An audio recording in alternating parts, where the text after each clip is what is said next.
Hello दोस्तों, Bermuda triangle के बारे में आपने तो सुना ही होगा। यह एक ऐसे रहस्यमय जगह के नाम से फेमस है जहां न जाने कितने एरोप्लेन्स, कितने शिप्स वहां जाने के बाद कभी लौटकर वापस नहीं आ सके। ऐसा माना जाता है कि जो भी इसके सीमा में प्रवेश कर जाता है वो कभी वापस नहीं आता। यह उत्तरी अटलांटिका महासागर का एक क्षेत्र है जो फ्लोरिडा, प्यूर्टो रिको और बरमूडा से घिरा हुआ है। देखने में यह क्षेत्र एक ट्रायंगल शेप जैसा दिखता है, लेकिन 1964 में पहली बार एक न्यूज़पेपर ने इस जगह का नाम बरमूडा ट्रायंगल दिया। तब से लेकर आज तक न जाने कितने प्रश्न लोगों के मन में इस जगह को लेकर उभरते रहते हैं। दोस्तों, इस वीडियो में हम बरमूडा ट्रायंगल के बारे में बहुत ही डिटेल से बात करेंगे। लगभग हर टॉपिक को इस वीडियो में हम लोग कवर करेंगे। तो चलिए वीडियो को शुरू करते हैं। दोस्तों, इस जगह की कहानी 13वीं सदी से शुरू होती है, जब 1492 में क्रिस्टोफर कोलंबस नई दुनिया की खोज पर निकले थे। वैसे तो उन्होंने अपनी जिंदगी में समुद्री इलाके की बहुत सारी अजीबोगरीब घटनाएं देखी थी, लेकिन बरमूडा ट्रायंगल भी उनके लिए रहस्यमय भरा एक जगह रहा था। जब उनका शिप बरमूडा ट्रायंगल के एरिया में गया तो उन्होंने आसमान की तरफ एक अजीबोगरीब घटना देखी। उस घटना को देखने के बाद शिप पर जितने नाविक थे उनमें एक अफवाह सा फैल गया, यह जगह श्रापित जगह है। दोस्तों, उन्होंने अपनी डायरी में लिखा, जब उनका जहाज बरमूडा ट्रायंगल के एरिया में पहुंचा तो उन्होंने आसमान की तरफ देखा कि एक लाल आग का गोला समुद्र की तरफ आ रहा है। यह घटना उनके लिए बिल्कुल नया था। और दूसरा एक घटना उन्होंने नोटिस किया कि जो उनका कंपास था, जिस कंपास के थ्रू वो ट्रैवल कर रहे थे, वो दिशा देख रहे थे, वो भी वहां जाने के बाद सही रीडिंग देना बंद कर दिया। कंपास भी सही रीडिंग नहीं दे रहा था। ये दो घटना ऐसी घटी उनके साथ कि तब से लेके अब तक वह जगह एक मिस्टीरियस जगह बना हुआ है। दोस्तों, बरमूडा ट्रायंगल में तो बहुत सारी घटनाएं घटी, लेकिन उसी में से कुछ बहुत फेमस घटनाएं हुई। उसी में से एक है अमेरिकन नौसेना का फ्यूल ले जाने वाला यूएसएस साइक्लोपस जहाज का लापता होना, जो उस समय अमेरिका की नौसेना में सबसे बड़ा नुकसान था। 9 जनवरी 2018 तक यह जहाज संयुक्त राष्ट्र अमेरिका के पूर्वी तट पर खड़ा था। इस शिप को दक्षिणी अटलांटिका महासागर में स्थित ब्राजील में ब्रिटिश शिप को ईंधन आपूर्ति के लिए जाना था। दोस्तों, 16 फरवरी को यह शिप रियो डी जानेरियो से निकला और 3-4 मार्च को कुछ समय के लिए बारबोडस में रुका।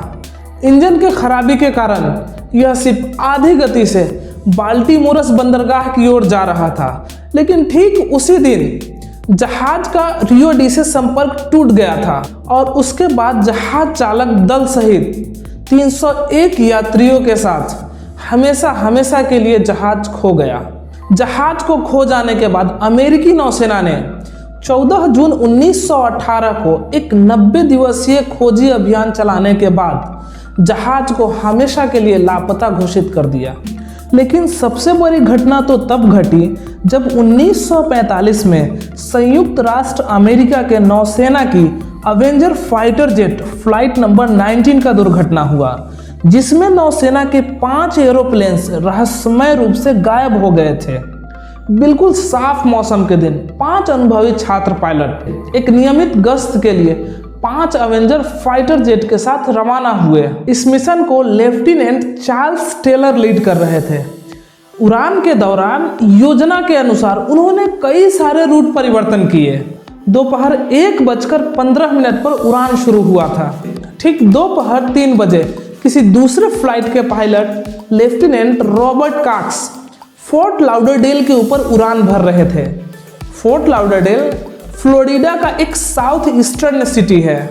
तभी उन्होंने किसी वायुसेना से डिस्ट्रेस सिग्नल संकेत प्राप्त किए। कॉक्स ने नौसेना के सेंटर को इस इंफॉर्मेशन के बारे में बताया।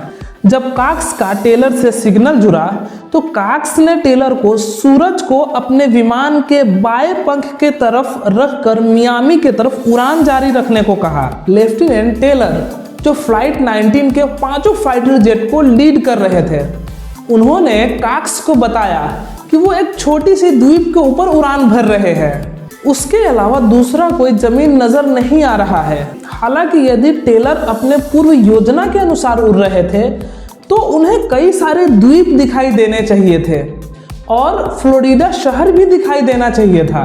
तब टेलर के पास 2 घंटे से कम उड़ान भरने का ईंधन बचा था। कुछ देर के बाद लेफ्टिनेंट टेलर ने कंट्रोल बोर्ड को एक बड़े से द्वीप के दिखाई देने के बारे में बताया। कंट्रोल बोर्ड को वह द्वीप बहामास का सबसे बड़ा एंड्रोस द्वीप लगा।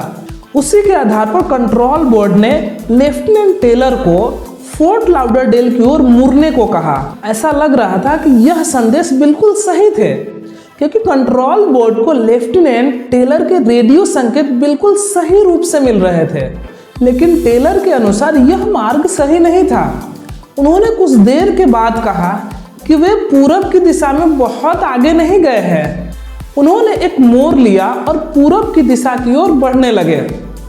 उन्हें इस रास्ते पर सागर तट मिलने की ज्यादा संभावनाएं लगी।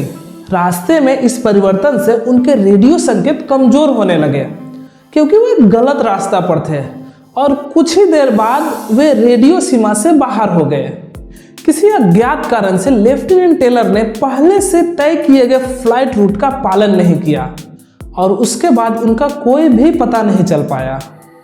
यह घटना घटने के बाद एक सर्च ऑपरेशन भी चलाया गया, जिसके तहत दूसरे फाइटर जेट उन्हें ढूंढने निकले। वो भी उस जगह पे जाकर लापता हो गए जहां पे फ्लाइट 19 लापता हुआ था। उनका भी कुछ भी पता नहीं चल पाया। एक केस तो ऐसा है जिसमें सब कुछ नॉर्मल होने के बावजूद भी प्लेन गायब हो गए। 1965 में साफ आसमान वाली रात में एयरफोर्स की 440 एयरलिफ्ट विंग के एक अनुभवी पायलट दल ने मिल्कवाकी से बहामास के टर्क द्वीप के व्यस्त मार्ग पर उड़ान भरी। वे योजना के अनुसार फ्लोरिडा के होमस्टीड वायुसेना अड्डे पर सुबह 5:45 को उतरे और वायुसेना अड्डे पर लगभग 3 घंटे बिताने के पश्चात बहामास की ओर रवाना हुए, लेकिन रास्ते में ही लापता हो गए। उन्होंने किसी परेशानी का संकेत नहीं भेजा था और सारा रेडियो सिस्टम भी सामान्य थे। इस विमान पर अनुभवी काम करने वाले भी थे। यदि कोई तकनीकी समस्या भी थी तब भी उसे ठीक करने वाले लोग थे। इस प्लेन के भी लापता होने का अब तक कोई सुराग नहीं मिल पाया। बहुत सारे एरोप्लेन्स और बहुत सारे शिप्स को गायब हो जाने की वजह से लोगों के मन में बहुत सारी अवधारणाएं भी हैं। कुछ लोग ऐसा मानते हैं कि ये जितने सारे शिप्स और एरोप्लेन्स गायब हो रहे हैं ये सब एलियंस के द्वारा अपहरण किए जा रहे हैं। कुछ लोग तो एलियन से भी आगे बढ़कर इस क्षेत्र को दूसरे ग्रह में जाने का एक प्रवेश द्वार भी बताते हैं। कुछ लोग इस घटना को यूएफओ से जोड़ते हैं। इस क्षेत्र में यूएफओ देखे जाने के बारे में बहुत सी कहानियां भी है। इस यूएफओ वाले विचार का प्रयोग स्टीवन स्पीलबर्ग ने उनकी film close encounters of the third kind में किया था। कुछ लोग मानते हैं कि बर्मुडा ट्रायंगल एक खोए हुए शहर अटलांटिस और उनके उन्नत सभ्यताओं का घर है। एडगर कैसे के अनुसार अटलांटिस सभ्यता के पास बहुत सी आधुनिक हथियार भी थे जो आज के जमाने से उन्नत थे। उनके पास किसी शहर को नेस्तनाबूद कर देने वाली किरणें भी थी जो आज भी इस क्षेत्र में चल रही है। ये सभी तो अफवाहें थी, लेकिन वास्तविक कारण क्या हो सकते हैं, चलिए ये भी देखते हैं। विमान दुर्घटनाओं के आंकड़ों के अनुसार 51% से ज्यादा घटनाएं ह्यूमन एरर से होते हैं। इसमें पायलट के निर्णय लेने की गलती, खराब मौसम के कारण हुई गलती और उपकरणों को सही से उपयोग होने में मिस्टेक्स को जोड़ा गया है। जबकि मशीनी एरर के कारण 22% दुर्घटनाएं होती है और मौसम के कारण 12% दुर्घटनाएं होती है। यह आंकड़े बर्मुडा ट्रायंगल में होने वाली गलती से अलग नहीं है। दोस्तों, इस क्षेत्र में अचानक तूफान का आना भी एक बड़ा कारण हो सकता है। इस क्षेत्र में सबसे ज्यादा भयानक और अचानक तूफान आते हैं। मौसम भी बहुत तेजी से बदलता है। ये छोटे मगर भयानक तूफान बहुत तेजी से बनते हैं और तेजी से लुप्त भी हो जाते हैं। ये सब इतनी तेजी से होता है कि मौसम की निगरानी करने वाले उपग्रह भी इसकी चेतावनी नहीं दे पाते हैं। इस क्षेत्र में शिप्स और एरोप्लेन्स को डुबा देने वाली पानी के बवंडर भी आते हैं। ये जल बवंडर एक ऐसा चक्रवाती तूफान लाते हैं जिसमें सागर के सतह का पानी हजारों फीट ऊपर तक उछल जाते हैं।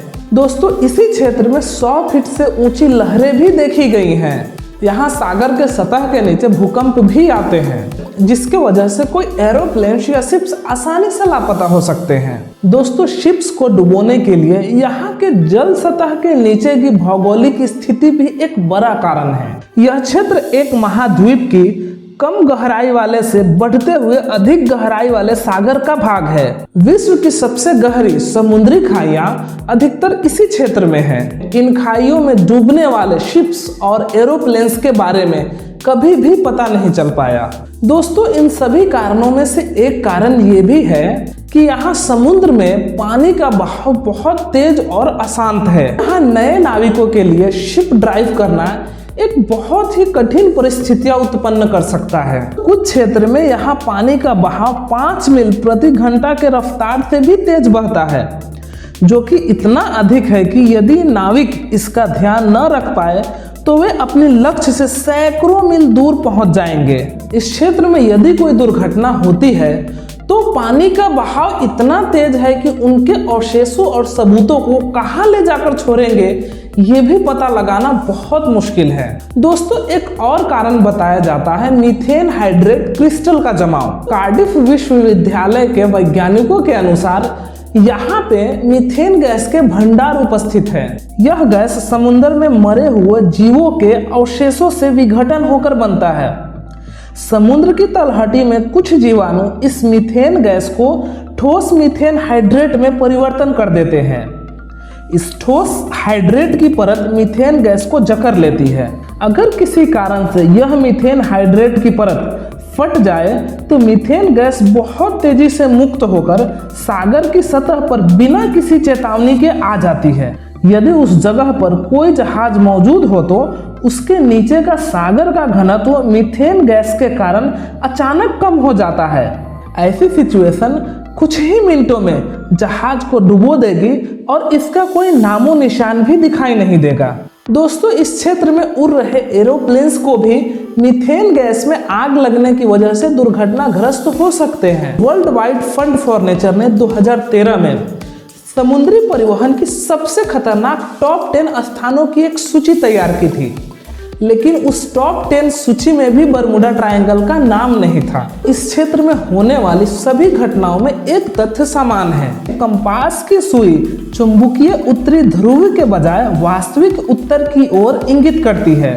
ऐसा विश्व में केवल 2 स्थानों पर होता है, एक बरमुडा ट्रायंगल में और दूसरा एक जापान के तट पर डेविल सी में। कंपास की सुई पृथ्वी के चुंबकीय होने के कारण चुंबकीय उत्तरी ध्रुव की तरफ घूम जाती है, जबकि वास्तविक या भौगोलिक उत्तरी ध्रुव अस्थायी है।